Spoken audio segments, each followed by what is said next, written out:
Ni hasi nintzen ikastolan, normala den bezala, eta DBH-en, bigarren mailan, errepikatu nuen, eta ikusi nuen ez zela nire gogoena ikastea horrela.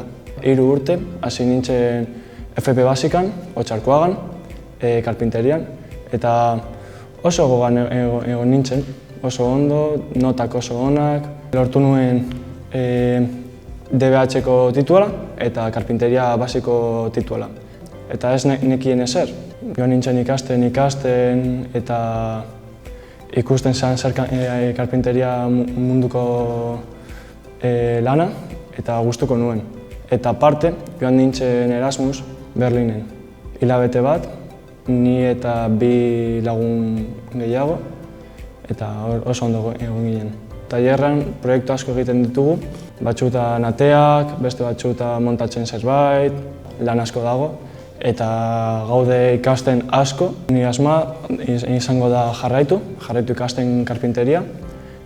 Datorren urtean bigarren mailan nago, eta joango naiz 3 hilabete posiblemente Erasmus berriro, lortzen badut, eta gero igual joaten jarraitzen dut ikasten goi mailan, karpinteria ere, edo jartzen naiz lan egitera enpresa batean.